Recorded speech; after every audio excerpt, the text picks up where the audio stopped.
آج جب میں ایک رقص کی محفل سے واپس لوٹ کر آئی تھی، میرا غصے سے برا حال تھا۔ مجھے لگ رہا تھا اس شخص کی نظروں نے مجھے بالکل بے مول کر دیا۔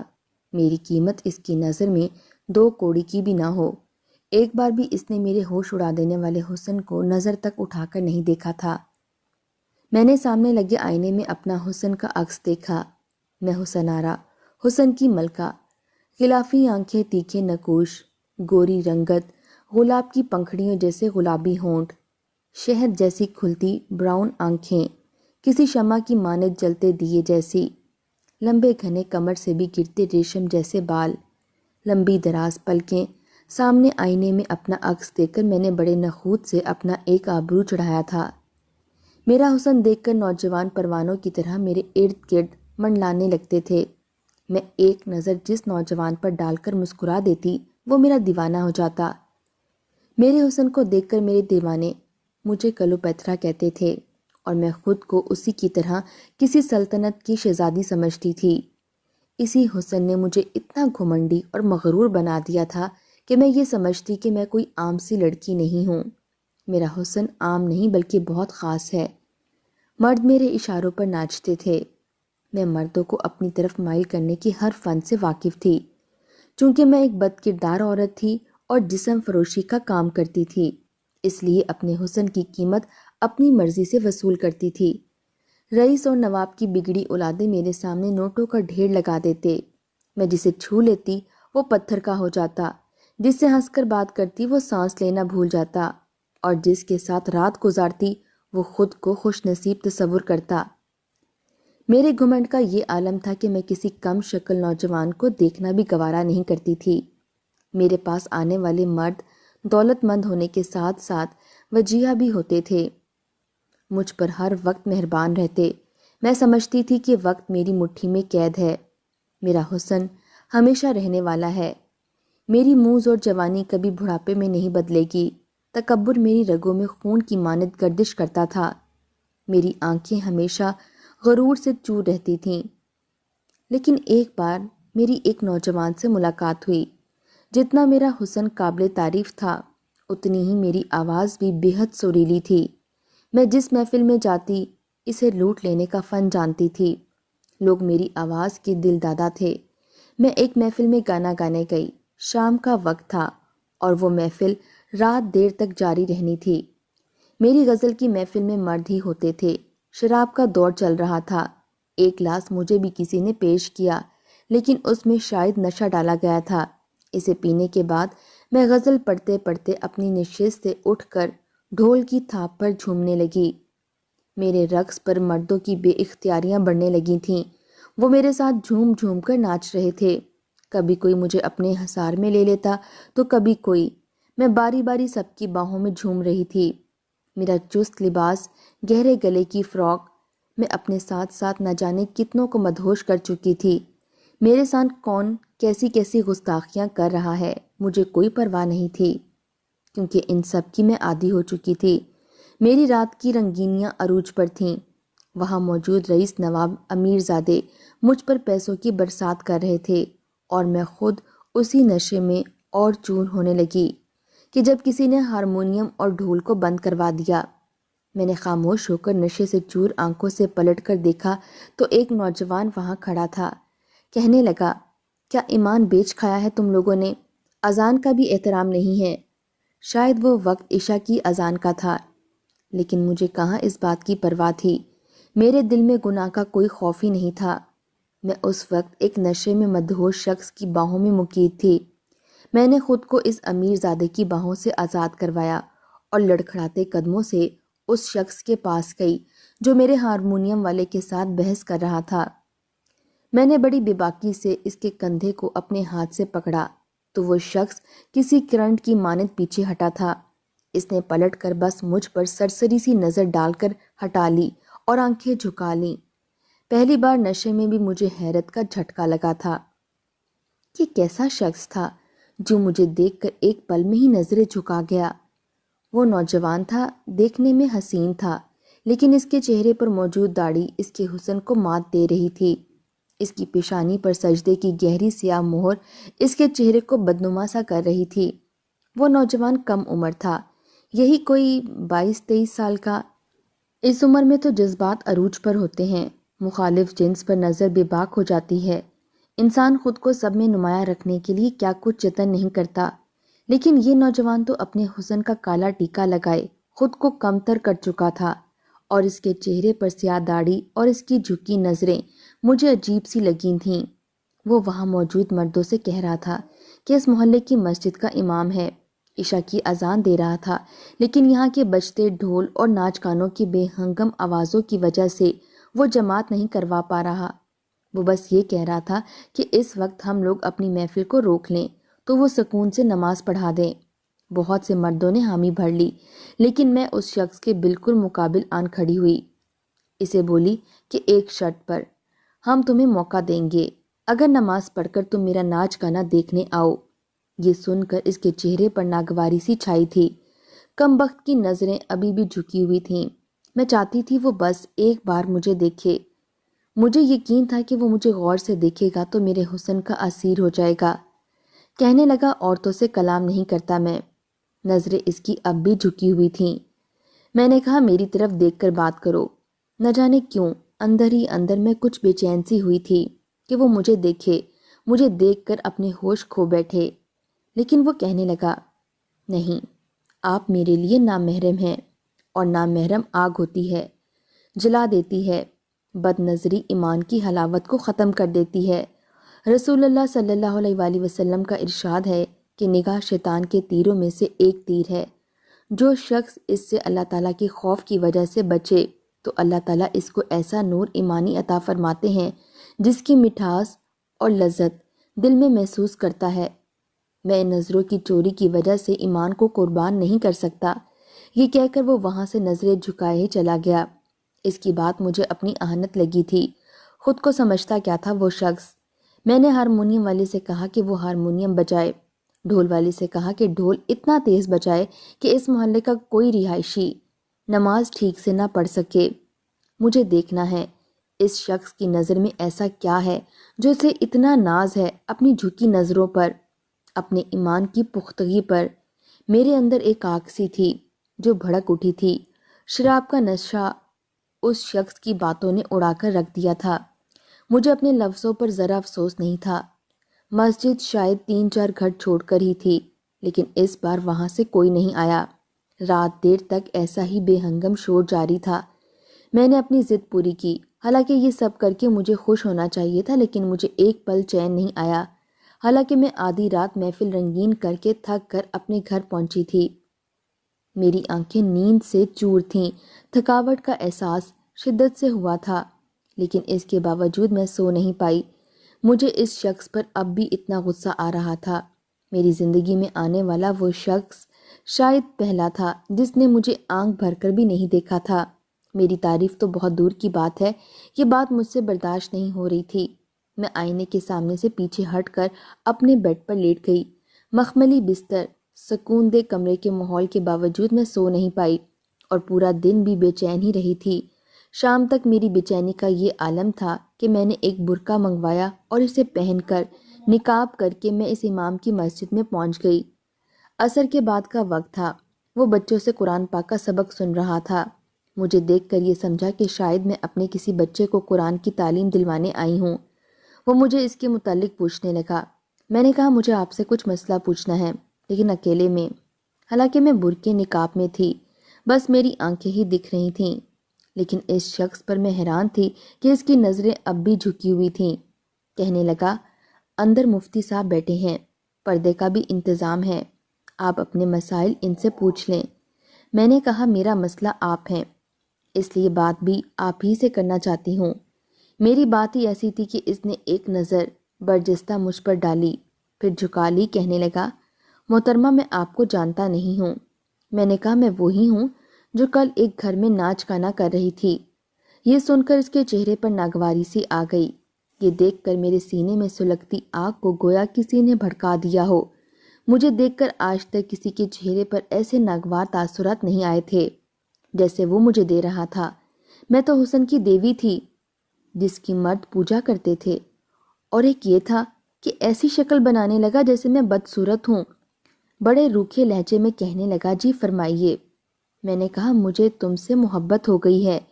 میری بات سن کر وہ اچنبے میں آ گیا، کہنے لگا، آپ یہاں سے جا سکتی ہیں، مجھے آپ میں کوئی دلچسپی نہیں۔ وہ سخت لہجے سے بولا۔ میں نے کہا، مجھ میں کیا برائی ہے؟ وہ کہنے لگا، یہ آپ بہتر جانتی ہیں۔ میں نے کہا، تم نیک کیسے بن گئے؟ میرے الجھے سوالوں پر وہ نافہم سا تھا، کہنے لگا، یہ کیسا سوال ہے؟ میرے والد بھی میرے گاؤں کے امام مسجد ہیں، میری ماں بچیوں کو قرآن پاک پڑھاتی ہیں، میں نے شروع سے یہی پاکیزہ ماحول دیکھا ہے، وہیں سے تربیت پائی ہے۔ اس کی بات پر میں تمسخرانہ مسکرائی تھی۔ میں نے کہا، اس میں تمہاری خوبی تو کچھ نہیں ہے، اگر میں تمہارے گھر پیدا ہوئی ہوتی تو میں بھی باحیا ہوتی۔ میری ماں جسم فروشی کرتی تھی، اس لیے میں بھی بن گئی، اس میں میرا کوئی قصور نہیں، اور نہ امام ہونا تمہاری خوبی ہے۔ میری بات اسے بری لگی تھی۔ اس کے غصے سے بھرے تاثرات دیکھ کر میرے اندر لگی آگ پر اوس سی پڑ گئی تھی۔ میں اسے لاجواب ہی کرنے آئی تھی، اپنی اہانت کا بدلہ لینے آئی تھی، اسے تذلیل کرنے آئی تھی، اپنی انا کو تسکین دینے آئی تھی، اور کافی حد تک اس میں کامیاب بھی ہو گئی تھی۔ وہ کہنے لگا، انسان کا اپنا بھی اختیار ہوتا ہے، چاہے تو برائی کا راستہ اختیار کرے، چاہے تو اچھائی کا۔ میں ہنسنے لگی۔ میں نے کہا، ایسا کر کے میری دلالی شروع کر دے، اگلے 30 سال میرا دلال بن کر زندگی گزارنے کے بعد اسی مسجد میں آنا، میں دیکھوں گی کہ کیا کوئی تمہاری حقیقت جان کر تمہیں امام مسجد بناتا ہے۔ میری بات پر اس کا چہرہ سرخ ہوا تھا، اور یہ دیکھ کر میرا دل مسرور سا ہو گیا تھا۔ میں نے اپنی بات جاری رکھی، پھر میں اگر اچھائی کرنے کا ارادہ کر بھی لوں تو مجھے عزت دے گا کون؟ تم دو گے؟ میرے لہجے میں سختی تھی، مجھے باتوں کا گھن آتا تھا، میں لفظوں کی ملکہ تھی۔ وہ شاید میری بات کے سامنے لاجواب ہوا تھا۔ میں نے کہا، میں خوبصورت ہوں، حسین ہوں، لیکن تم نے ایک نظر مجھے نہیں دیکھا، اس لیے کہ میں بد کردار ہوں۔ اگر سوم و صلات کی مالک ہوتی تو تم مجھ سے شادی کی خواہش مند ہوتے۔ میں اسے ایسے لفظوں کی نشتر چلا رہی تھی کہ وہ غصہ ضبط نہ کر پائے، لیکن کمال بندہ تھا، وہ غصے سے دونوں مٹھیاں بھیجی، نظریں جھکائی، اپنا صبر آزما رہا تھا، اور یہ دیکھ کر میرے اندر بیٹھی انا کی دیوی کو چین مل رہا تھا۔ میں نے کہا، میں تم سے محبت کرنے لگی ہوں، اگر تم مجھے اپنا لو تو تمہاری جیسی ہو جاؤں گی، لیکن میں جانتی ہوں تم ایسا نہیں کرو گے، کیونکہ ہمیں حدیثیں سنانا آسان ہے میاں، بس اپنانا مشکل ہے، اپنی عزت کوئی نہیں بناتا ہمیں۔ میں اپنی بھڑاس اس پر نکال چکی تھی، میرے اندر ٹھنڈک سی اتر آئی تھی۔ مجھے نہ اس امام سے محبت تھی اور نہ ہی کوئی غرض۔ میں اٹھ کر جانے لگی تو وہ کہنے لگا، رکو، یہیں بیٹھو، میں ابھی تمہارے سوالوں کا جواب دیتا ہوں۔ میں نے حیرت سے اسے دیکھا اور بیٹھ گئی۔ مجھے بھی دلچسپی سی ہونے لگی کہ دیکھوں تو مجھے کیا جواب دیتا ہے۔ میں اپنے ذہن کو پھر سے ترتیب دینے لگی کہ اگر اس نے مجھے کسی حدیث کا جواب دیا تو میں اسے ان لفظوں سے لاجواب کر دوں گی، دین سے میرا بس اتنا ہی تعلق تھا کہ میں مسلمان تھی، میرا نام حسن آرا تھا، بس نہ تو میں نے کبھی نماز سیکھی اور نہ ہی پڑھی، قرآن پاک تو بات کی بات ہے۔ کچھ دیر بعد اس کے ساتھ چند بزرگ بھی باہر آئے۔ میں دل میں کہکا لگا کر ہنسی تھی کہ لو، یہ مرد تو اس قابل بھی نہیں کہ میری باتوں کا مقابلہ کر سکیں۔ اب مجھ سے بحث کروانے کے لیے یہ 4 مولوی اٹھا لایا ہے، لیکن جو بات اس شخص نے مجھے کہی، میرے ہوش اڑ گئے۔ وہ چاروں بزرگ اس نوجوان کے ساتھ میرے سامنے بیٹھ گئے۔ میں خود کو ان کے ساتھ بحث کرنے کے لیے تیار بیٹھی تھی، لیکن مجھے ضم تھا کہ میں گفتار سے سامنے والے کو لاجواب کرنا جانتی ہوں، لیکن اس 23 سالہ نوجوان نے مجھے اپنے ایک عمل سے لاجواب کر دیا تھا۔ وہ اپنے بزرگوں سے کہنے لگا کہ نکاح شروع کروائیے، یہ لڑکی مجھ سے نکاح پر راضی ہے اور نیک بن کر جینے کی خواہش مند ہے۔ اس نے تو میری ہی بات کا تماچا میرے منہ پر کس کے مارا تھا۔ میں پھٹی پھٹی آنکھوں سے اسے دیکھ رہی تھی، بے یقین تھی، وہ امام مسجد اور میں ایک ویشیا، بھلا ہمارا کیا جوڑ؟ لیکن چونکہ میں اسے لاجواب کرنے کے چکر میں سب کچھ بھول گئی تھی، نکاح سے انکار نہیں کر سکتی تھی، میں تذ بذب کا شکار ہونے لگی۔ ہم جیسی آزاد ہواؤں کے پنچھی کی طرح اڑنے والی عورتیں کہاں کسی کے ساتھ گھر بسا سکتی ہیں؟ میں حسن آرا، جس پر ہزاروں مرد مرتے تھے، وہ کیسے اپنی حسین روپ کو پردے میں ڈال سکتی ہے؟ ایک مولوی کے ساتھ اپنی عمر گلا سکتی ہے؟ اگر میں نے نکاح کر لیا تو میرا حسن اس امام کے لیے مخصوص رہ جائے گا۔ مجھے تو ہزاروں کے منہ سے اپنی تعریف سننے کی عادت تھی۔ میری اداؤں پر جب مرد مجھ پر فریفتہ ہوتے تو میں خود کو کسی سلطنت کی شہزادی سمجھنے لگتی تھی۔ اس لیے ایک مولوی کی باپردہ بیوی کیسے بن سکتی تھی؟ نکاح شروع ہو چکا تھا۔ ایجاب و قبول کرتے ہوئے میرے گلے میں بے تحاشا گرے پڑ چکی تھیں، لیکن میں پھنس چکی تھی، اس لیے مجھے نکاح کرنا پڑا۔ لیکن میں سوچ چکی تھی کہ کمرے میں جاتے ہی اس مولوی سے طلاق لے لوں گی۔ وہ کنگلا شخص امامت سے کماتا کیا ہوگا؟ میں تو ہزاروں لٹانے کی عادی ہوں۔ نکاح کے بعد وہ مجھے مسجد کے ساتھ منسلک ایک ڈربے نما گھر میں لے گیا، جس میں بس ایک چھوٹا سا کمرہ تھا، ایک چھوٹا سا صحن اور باورچی خانہ تھا۔ مجھے گھر میں داخل ہوئے بس کچھ ہی دیر ہوئی تھی کہ میرا دم گھٹنے لگا۔ میں نے بے شک پیسہ حرام طریقے سے بنایا تھا، لیکن میں سہولتوں کی عادی ہو چکی تھی۔ وہ مجھے کہہ کر گیا کہ میں عشاء کے بعد گھر واپس آؤں گا، آپ جو کھانا چاہیں بنا سکتی ہے، دال سبزی موجود ہے۔ یہ کہہ کر وہ چلا گیا اور میں سوچ میں پڑ گئی کہ کس مصیبت میں پھنس گئی ہوں۔ مجھے کہاں کچھ پکانے کی عادت تھی؟ میں تو اپنے کیے پر بری طرح پچھتا رہی تھی۔ آج تک میں نے تو بس اپنے حسن کو ہی چمکایا تھا، کچن کا کبھی رخ نہیں کیا تھا۔ میں یہ سوچنے لگی یہ امام تو مجھے گھر گھرستی میں پھنسا دے گا، میرا تو حسن مان پڑ جائے گا۔ بہرحال میں نے کچھ نہیں پکایا۔ اس نوجوان کا نام مومن تھا، جو مجھے نکاح کے وقت ہی معلوم ہوا تھا۔ وہ جب عشاء سے واپس لوٹ کر آیا تو کچھ کھانے کو ساتھ لایا تھا، مجھے دے دیا۔ اپنے لیے آملیٹ بنا کر کھایا۔ کہنے لگا کھانا سادہ مجھے پسند ہے۔ رات کو جب میں کمرے میں گئی تو اس نے ایک شاپر مجھے پکڑا دیا۔ کہنے لگا تیار ہو جائیں، میں باہر آپ کا انتظار کر رہا ہوں۔ وہ شاپر مجھے تھما کر باہر نکل گیا۔ اس میں ایک سستا سا فینسی جوڑا تھا، میں بھلا وہ کیسے پہن سکتی تھی؟ میں نے کچھ نہیں پہنا۔ جب وہ کمرے میں آیا تو میں نے اسے صاف کہہ دیا کہ مجھے تم سے کوئی محبت نہیں ہے، میں تو تم سے بدلہ لینا چاہتی تھی کیونکہ تم نے مجھے دیکھنے سے انکار کیا تھا، اپنے ایمان کی حلاوت کی بات کی تھی۔ بس مجھے تمہاری بات چبھ گئی تھی۔ میں تمہیں آزمانا چاہتی تھی، تمہیں لاجواب کرنا چاہتی تھی، لیکن تم مجھے طلاق دے دو۔ میری بات سن کر وہ کچھ نہیں بولا۔ اب تک اس نے مجھے نظریں اٹھا کر نہیں دیکھا تھا۔ وہ اٹھ کر واش روم میں چلا گیا۔ باہر آ کر جائے نماز بچھا کر نفل پڑھنے لگا۔ مجھے یہ دیکھ کر آنکھ سی لگ گئی کہ وہ مجھے پاگل سمجھ رہا ہے۔ میں کہہ رہی تھی کہ طلاق دو اور وہ نفل پڑھنے لگ گیا۔ میری بات کی کوئی وقت نہیں ہے اس کے نزدیک۔ اس نے سلام پھیرا تو میں نے کہا میں نے کچھ کہا ہے تم سے؟ وہ بڑی اطمینان سے بولا آپ میرا ایمان دیکھنے آئی تھی نا، وہ دیکھ کر جائیے گا۔ یہ کہہ کر اس نے الماری کے اوپر سے قرآن پاک اٹھایا اور تلاوت کرنے لگا۔ میں تو اس کی بات ہی نہیں سمجھی تھی، لیکن جب میں نے اس کی تلاوت سننا شروع کی، اس کی آواز میں نہ جانے ایسا کیا تھا کہ میں اپنی جگہ سے ہل نہیں سکی۔ وہ ایک عجیب سی کشش تھی۔ وہ بہت خوش الحانی سے پڑھ رہا تھا۔ اس کی آواز میں نمی سی آنے لگی، اس کی آنکھوں سے آنسو بہہ بہہ کر کلام پاک پر گرنے لگے تھے، اور میرے دل کی حالت تھی کہ مجھ پر عجیب سی بے چینی سی ہونے لگی تھی۔ مجھے لگا میرے اندر کچھ تڑپ سی ہے۔ اس کی آواز اور الفاظ میرے دل کی دنیا میں ادھم مچا گئے تھے۔ نہ جانے کیوں میرے آنسو جاری ہونے لگے اور میں رو رہی تھی۔ میں کیوں رو رہی تھی یہ میں نہیں جانتی تھی۔ یہ کون سا درد تھا جو مجھے بالکل بے کل سا کر گیا تھا؟ میرا دل چاہ کے اسے کہوں کہ خدا را یہ تلاوت روک دو۔ مجھے ایک عجیب سی ہیبت طاری ہو رہی تھی۔ اس کے آنسوں سے لبریز تلاوت کی آواز نے میرے اندر کی دنیا کو تہ و بالا کر کے رکھ دیا تھا۔ وہ بہت دیر تک قرآن پاک پڑھتا رہا اور میری حالت غیر ہوتی رہی۔ اس کے بعد اس نے وہ کلام پاک واپس رکھ دیا اور میرے پاس آ کر بیٹھ گیا۔ میں اس کے سامنے نظریں جھکائے بیٹھی تھی۔ میرا سانس پوری طرح سے پھولا ہوا تھا۔ مجھ سے کہنے لگا کہ بہت شوق تھا آپ کو میری آنکھوں میں دیکھ کر بات کرنے کا۔ اب دیکھو میری آنکھوں میں، کیونکہ اب میں تمہارا محرم ہوں۔ میں نے جب اس کی آنکھوں میں دیکھا تو جیسے پتھر کی ہو کر رہ گئی۔ وہ بہت حسین نہیں تھا، اس کی آنکھیں رنگدار بھی نہیں تھیں، لیکن جو کچھ اس کی آنکھوں میں تھا آج تک کسی مرد کی آنکھوں میں نہیں دیکھا تھا۔ میرے پاس لفظ نہیں تھے کہ بتا سکتی کہ اس کی آنکھیں کیا تھیں، لیکن احساس تھا کہ میں اس کے سامنے کچھ بول ہی نہیں پائی، نہ اس کے حق کے لیے اسے انکار کر پائی۔ میرا حق مہر وہ مجھے رات کو ہی دے چکا تھا۔ صبح جب میری آنکھ کھلی تو وہ ظہر کی نماز کی تیاری کر رہا تھا۔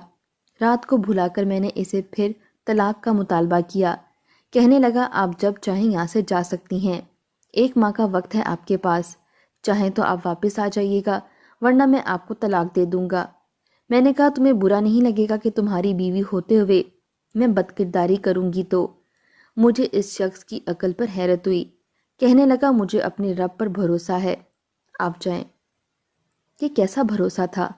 میں نے سوچا کہ ٹھیک ہے، مت دیں طلاق، مجھے کیا فرق پڑتا ہے، کم از کم یہ مجھے زبردستی باندھ کر تو نہیں رکھ رہا۔